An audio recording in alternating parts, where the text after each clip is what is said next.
Today I want to share my personal experience with cord cutting. So my first session ever was so impactful and just blew my mind. I love sharing the story because it shows you, one, that cord cutting works, and two, distant energy works. Before I get started, my name is Lindsay Halloran. I am a spiritual coach, energy worker, Reiki practitioner.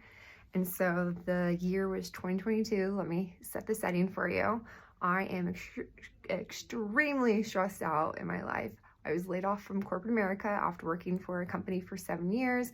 I had crazy, stressful family drama going on that highly impacted my life. I had my own stresses going on. Like 2022 was a very stressful year for me.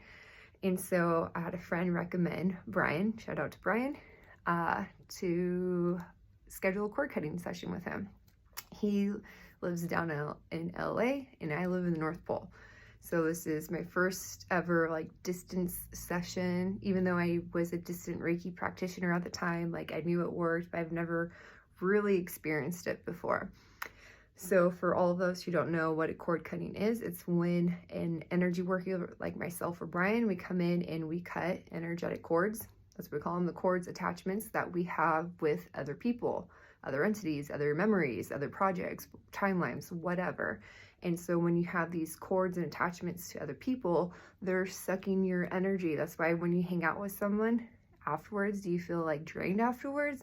Because they are sucking your energy dry. So the idea is come in and you sever those cords, you get your energy back, and they are no longer latched onto you. So 2022, I was dating this boyfriend at the time. He broke up with me and I scheduled my session with Brian. I'll never forget this, you guys. So I had my call with Brian at 10 a.m. and it's probably been 2 weeks since we broke up, and I was indifferent about getting back together, not getting back together, not really know what's going on. Again, I was so stressed out in my life. It was really hard for me to make this logical decisions because I was so emotional. And I just knew I couldn't be in a relationship, but I also knew there's just a lot of gray area there. So before my call, 9:30 a.m., I hear my doorbell go off and I see my ex-boyfriend at my front door crying. And he's like, "Hey, I need to talk to you." And I'm just taken aback because it's 9:30 in the morning, it's unannounced, and he's here and he needs to talk to me right now. And I have this cord cutting session with Brian and I want to be grounded and be peaceful and make sure to schedule my morning to have this peaceful morning before my call.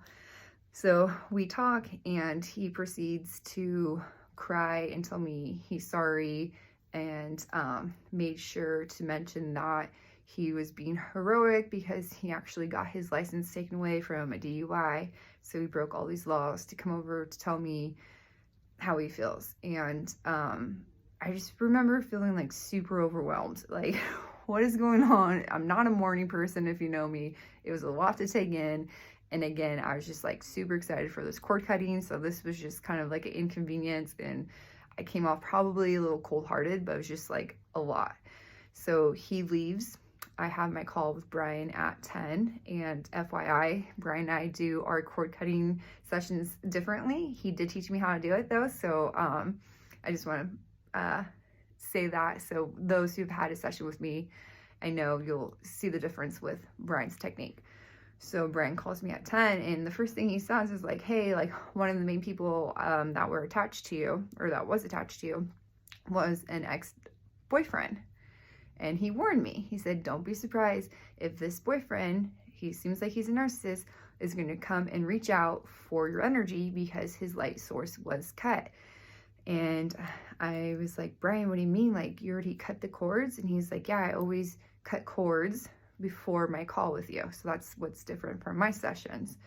And that just completely blew my mind. It still does. So as he's cutting my cords at 9:30 in the morning before my 10 o'clock call, my narcissistic boyfriend, ex-boyfriend, shows up at my door wanting my energy back at the exact same time. You can't make that up. It's not coincidental. It's real. And so I was just like, "Brian, he was already here. He's always already wanting me back." And I was crying and all these emotions, and it was crazy. And I'll never forget Brian's response. He's like, "Damn, I know it works, but it's crazy how it works." And so that moment, it was such a pivotal moment for me because it really shined a light on how he was a narcissist. And there were like flags there, and I could kind of see it. I was starting to really learn what a narcissist was at the time. And this was just kind of like the final stamp. It was just like, he's an energy sucker. He's not good for you. He sucks your life. Like, this is not a healthy relationship, which I was slowly drawing that conclusion, but it wasn't until I had the energy work done around it that made it like very black and white for me. So that was my first session of a cord cutting, and let me know what you think. And if you're in a similar situation where you went through a breakup, or you're going through a breakup and you need help to like move forward, I highly recommend a cord cutting session.